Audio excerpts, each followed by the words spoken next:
Hello, welcome back to the studio and another version of how do we figure this little mushroom cap mold out. Let's open the kiln. Let's see what we have in here. Let's do it. Come on, over here. All right, we're opening our little kiln. Here we go. Oh my gosh. Wow, okay. More strange and mysterious results. All right, so we've got this one. Look, the size is a lot better. Oh, look, it comes off this time. That's good news. But look, we still have this crazy weirdo shape that I am not a fan of. And look, it's going diagonally across in the kiln, which I don't really understand that either, because the coils, if you look, we have a circular shape and a square shape. So there should, and it's relatively low, should be even cooling, even heating. So I'm not really sure what happened with that. What I am happy about is that the size of the glass is better. So the first piece we did was a 6-inch circle. This was a 5.5-inch circle, and I think the size is much better. So we learned that. That's a big positive. We learned that this temperature, 1235, right? That's what we did. It comes off the mold. We don't have to worry about breaking the mold, breaking the glass. That's good information. The glass did sort of conform to the mold on two sides. It did not over here. So I'm thinking, now this is supposed to be a mushroom cap mold. So to me that's not really, I don't know if that's what your mushroom's supposed to look like or not, but to me that's not really what I want my mushroom to look like, or my little flower. I want to make a flower with this. So that one, I think we learned some things, but still not the results I want. Now this other one, this piece was cut into a shape. Well look, first of all, the size is good. It's, you know, if it had come in a little tighter, it would not be hanging off the edge of the mold, so that's good. We have a little more, fall or drape than we did on the circle, because this one was, as you remember, let's see, I'll show you right here, I got my papers. Oops, this one was this shape when it went into the kiln. And look, we have it's like a star, sort of like a sea star. And we kind of have a star shape, so that's getting better. And we do have, let's see, I'm not sure how this came off, but we do have some contact down here with the mold, so that's good. This side is actually looking very nice. So over here, I'm sort of liking the way that's working and going. This not so bad. This not so great. It looks like a little doorway, you know, maybe it's like a little, have you ever seen, we have a little critter, it's not like a frog or something in a terrarium. Sometimes they have like a little dome that they live in, and they might go in here like a little house or a little garage for a little critter. But that's not at all what we want. We don't want a garage for a little critter.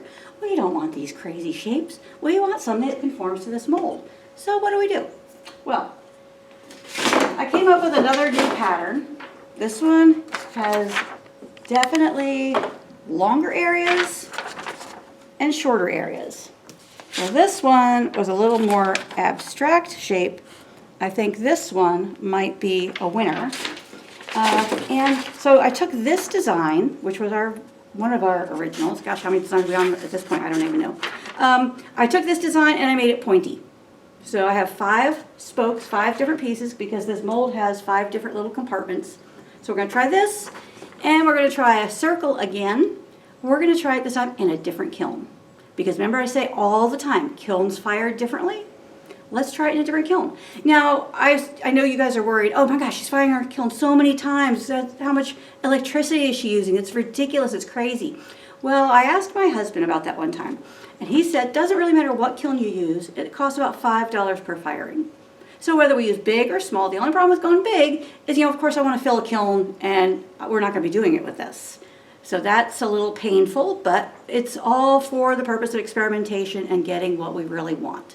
So we're going to try this new shape. We're going to try a circle, and we're going to try it in a different kiln, a larger kiln with coils that are positioned differently, and see what kind of results we get. So I'm going to go ahead and get some clear glass out over here. We'll get this piece cut, we'll get a circle cut, and then we'll move on to getting this back in the kiln. All right, so I cut a circle. I know I've showed you how to cut a circle a couple other times, so I just went ahead and cut this, and I did go ahead and grind it because on this one, it was taken to a lower temperature, so you can see the edge, the imperfections in the edge and the inconsistency in the edge of where I cut away from the circle. So I didn't like that. I like this here where I have a cleaner edge, so I did go ahead and grind this, even though it's a sample piece and it's a test piece. You know, I want to do my best work every time, all the time. So I cut this to 5 inches this time. We started at 6, went to 5.5. I cut this at 5 at Nikki's suggestion, and hopefully that will improve some things. So this is just a 5-inch circle. I cut it with my circle cutter like I've done on the other previous versions of this vlog. Now I'm going to cut out this little flower shape out of clear glass. Remember, we're using clear glass because it's inexpensive. All we want to do is get, you know, a handle on our results, and then we can move into some colored glass or other things. So I'm going to cut as much of this as I can with my handheld cutter because I like cutting by hand. And then if I decide I want to get into these really deep areas, I may use a saw to get that out. So I wanted you to see these again on the mold, and we're getting quite a collection of these pieces. Now what I might do in order to keep track of them is go ahead and write right on this one, 6-inch, and it was 1200 degrees. And that was our results. This was, oops, where's the glass? It's hard to see. 5.5, 5.5, and it was 12, actually, you know what? Yeah, this one was 1235 degrees. This one, these two, we actually fired at 1200, then 1265, then we did these, made them smaller in a shape, and did 1235. So these were actually done twice.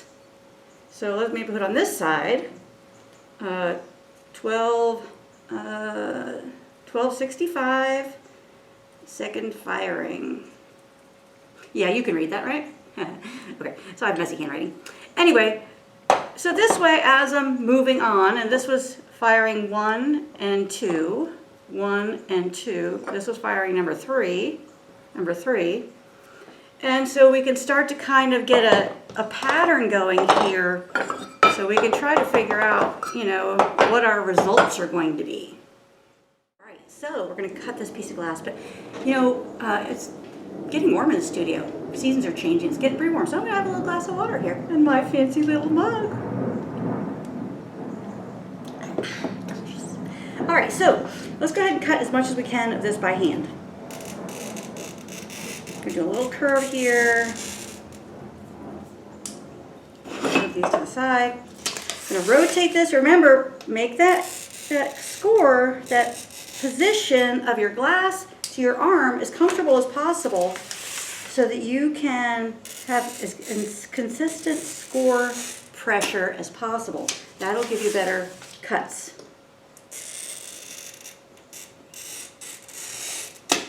And glass wants to cut straight, so I'm cutting along the paper and then all the way out to the opposite edge. Now there's a little trick people sometimes hate and sometimes love. But I come from a stained glass background, and sometimes we would have to cut really, really intricate pieces. And so what I'm going to do is very gently try to get this to just start. Did you hear that? Little tiny crack? You get this just start on this side. Okay. Then you take the back of your cutter, you hold both pieces, and you give it a little tap. And you can get more intricate shapes that way. Some people hate the tapping. Some people love the tapping. But if you come at this from a stained glass background, the tapping enables you to do some really intricate cuts if you don't have a saw handy or you're doing lead work and maybe you just don't want to be bothered with the saw. So I'm going to do that again here. Get it just started with my runners. Come on. Oh, I can see it going, but I didn't hear it yet. All right, well, we're just going to go ahead and tap. So basically you tap behind the score line. You encourage it to follow that score line. And when I tap, I'm doing like a little pendulum motion. I'm tapping it with this part of the cutter and just doing this very lightly. Now this one's really narrow, so I'm going to go to a different one. Or come at it from the back end. Oh no, look what happened. We lost a piece of glass. It broke. So what do we do? What do we do? We get another piece of glass. And move that scrap out of the way. I'm going to center this a little bit more. What happened there was the glass got really narrow, and so on the edge. If you have a little more meat there, you generally have a little more success. So I'm going to cut this scrap. Well, I'm going to bring this over a little bit. Cut that just to divide it. Boom. Put that aside. Let's try this again.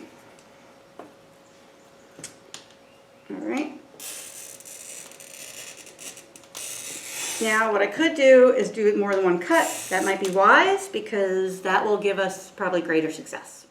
So cutting a little bit more than one score line will probably give us greater success. We already broke one piece.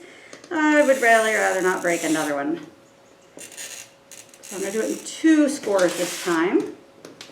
We are learning so much on this project. It's just crazy.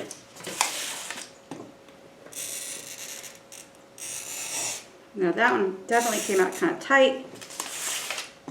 Rotate my paper to make it more convenient for me. And so I get a better pressure on my score line. All right, let's go ahead and take off the big piece. There we go. See, I can be a little more daring if I do more than one score. I can be a little more, ooh, look, that one came out beautifully, just the way we wanted it to. Thank you very much, glass. Appreciate that. Oh, this one is wanting to follow the inside score. That's fine, provided it comes back out. See how that tap, oh, tapping is working pretty well there. Oh, we also got a little crack forming here, so that's not particularly terrific. Yay, we got it out. And the crack seems to have come with it, so even better. All right, now here, last one. Everybody cross your fingers that this one comes out the way we want. All right, we can deal with that. I'll take my grozing pliers, come in here.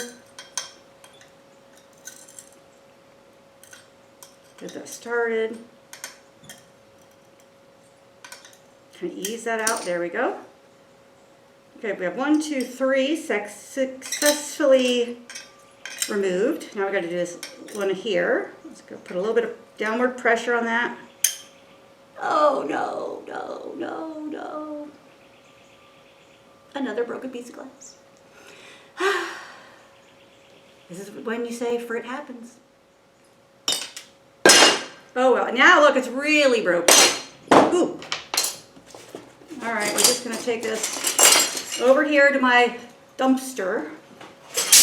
Now that was a rewarding sound. So I have a trash can over here. It looks like a trash can, but it's literally full of clear glass. And so when I make big sinks and have all my cutoffs, all my clear goes in there. I use it for a filler for my cast pieces. All right, last section of our square foot of glass. Maybe we better use the saw this time. What do you guys think? Maybe we should. All right, so I'm gonna just cut straight stuff. You know what? I'm just gonna put this up along the edge. We're doing this a little differently now. Right up along the edge. I'm gonna just cut straight stuff.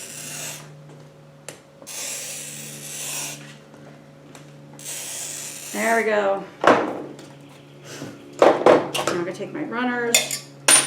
Now look, I can be really daring now, because I'm not cutting anything intricate. Kind of cool shape, right? Let's lay that out there. Now I'm going to take my Sharpie. I'm going to draw the lines that we want.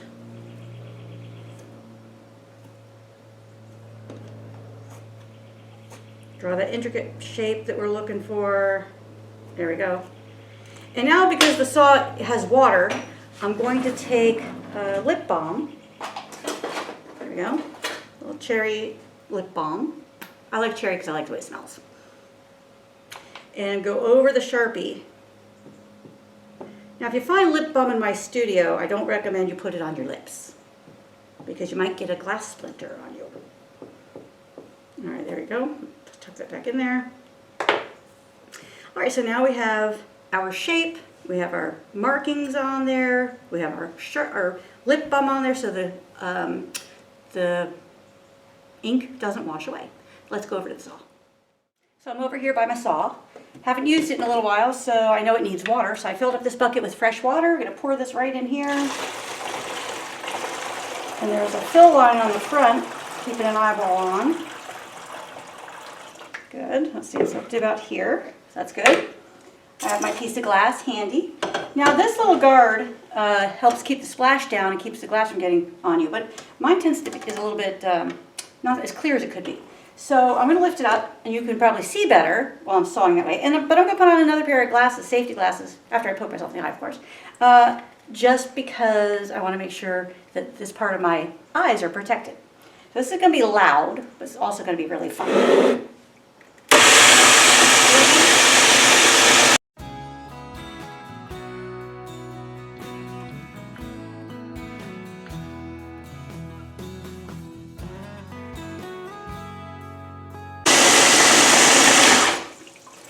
Alright, I want to show you what a terrible job I did. Look how bumpy that is, okay? That's one thing, but the saw is it's hard to push on the edge because the glass is wet. So what I'm going to do with this is take this to the grinder. But see how the pen stayed on there? Isn't that terrific? So I'm going to take it to the grinder. I can take off the second set of glasses now. Can you still see me? Okay, good. Now we're going to take this to the grinder and give that a better shape.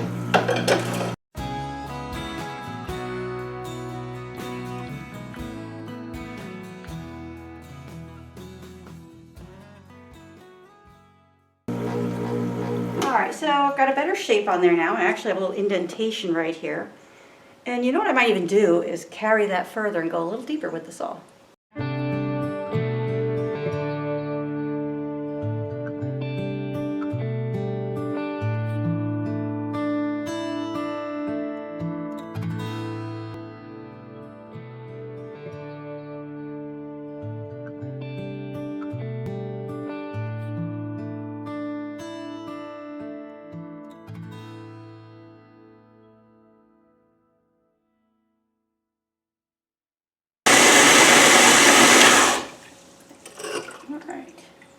Here we go.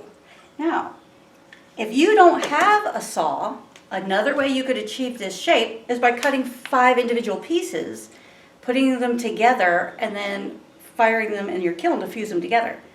That would take another firing, take a little more time, and because these are test pieces and we're trying to get some sort of big, idea on results here, I think this is the faster way to go.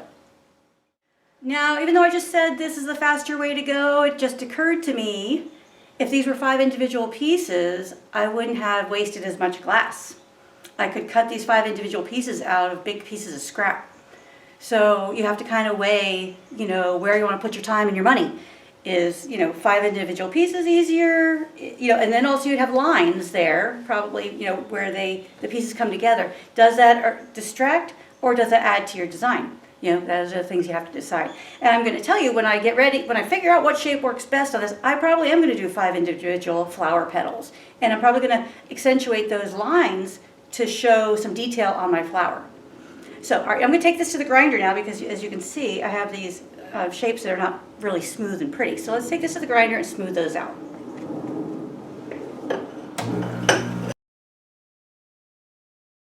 You may or may not know that this little thing up here is also a grinding bit. There's, there's diamond dust on it, and you can use that to get into these deeper areas. But you have to keep that bit wet. So what I'm going to do is take this wet sponge, hold it behind the bit, decide which of these pieces. I have a little bump right here. So I'm going to hold that behind the bit to keep it wet.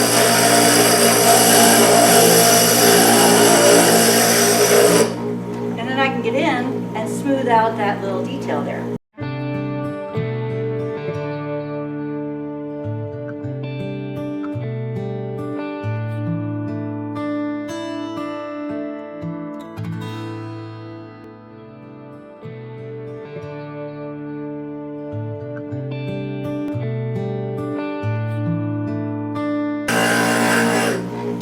Here, I'm a little shy of my line, so I'm going to use this smaller bit to grind that a little bit closer.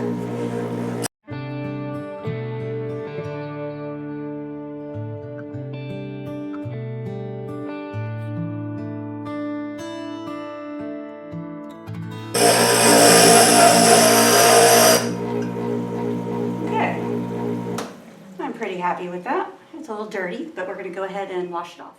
So this is pretty dirty from the grinder dust and using the saw and the lip balm. So I'm going to go ahead and dunk this right in my little bucket of water, rinse it off.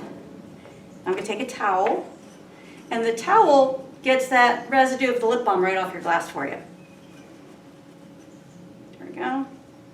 And once I get it clean, then I try to handle the glass from the edges so I don't put fingerprints on there. Now anytime you're using a saw or a grinder, you'll always, any kind of wet, any kind of grinding or cutting tool with glass, you always want to make sure it's very wet. The water keeps the dust down. It makes your cutting utensil, whether it's a bit or a blade, last longer, work better, puts less wear and tear and friction on the glass, less wear and tear friction on your equipment. So you want to keep that working in the best condition as possible for as long as possible. All right, there you go, got a great shape. All right, we're going to take this over to the kiln. We're going to load it in a different kiln today, and we're going to see what happens. All right, so I'm over in a different part of my studio. I'm going to work with this big oval kiln here today. And this is overkill, of course. Oh my gosh, it's very heavy. And the reason I want to use this kiln is because look at the configuration of the coils. Totally different from the configuration on the other one. This one has, oh gosh, like a runway of coils all over the place. It's about the same depth as the other kiln, so the glass will still be a certain distance away from the coils. But I'm wondering if the position of the coils will improve the results we have. This kiln also may be hotter just because it's so much bigger. I don't know. Let's go ahead and try it. So I'm going to grab my molds. I have placed some papyrus shelf paper on the bottom just in case the glass falls off the mold. It's not going to be hot enough to stick to anything, but I always like to protect the bottom of my kiln anyway. Now I'm going to take my 2 pieces of glass. I got my hands dusty from the mold, so I'm going to dust them off with this before I pick up my glass. I'll pick up my piece, make sure it's clean, give it an extra little wipe. Looks good. I'm going to center that on the mold in such a way that those points will go down and conform with the shape of the mold. Grab this other piece. Now remember, this is a 5-inch circle this time, not 5.5, not 6. Center that on there. Now, some people build their kilns up and make them higher. I kind of like mine low, so I can get right over the top of my art and look down at it to judge whether or not it's centered well. And I can have an easier time opening the lids when they're at this height. When they're higher, I have a harder time opening the lids because it's all that stretch. So, all right, we wish you well, little pieces of glass. Please do what we ask you to do and give us some beautiful, ruffly looking pieces. And we'll really appreciate that when we see you next time. We'll give you a little kiss for good firing. We'll close this kiln and take you away to the warmth of the inside of the kiln. Thanks for joining me today, and thanks for, encouraging me to follow this through to the end, because I'm going to tell you what, right now I'm a little disappointed with the way these pieces are coming out, and I do want to give up. But I'm not going to, because I'm tenacious and because I'm stubborn. I'm really, really stubborn. So this little project is not going to get the best of me. I am going to figure it out. Even if I end up doing something totally different than my original plan, we will get this figured out. So thanks for joining me and joining me on this journey of discovery, which is really what glass fusing is all about. Is, starting in one place and working your way to somewhere else and, enjoying the journey, the trip on the way. So thanks so much for joining me. Please visit my website. Please visit my YouTube channel, watch my videos and things. Subscribe to my YouTube channel. Become a member for my premium video subscription membership. Here's the awesome wall of flame here. And these are my annual members. I appreciate so much their support and them being here and in the studio. This is what I'm doing it for, you guys. This is for you guys, because you support me. I love what I'm doing. I love, bringing you new ideas, new projects and everything. So we're just doing it together, enjoying the journey. So thanks again for joining me. I will see you soon in the next, vlog where we see what happens with these pieces when they come out of the kiln. So until next time, happy fusing!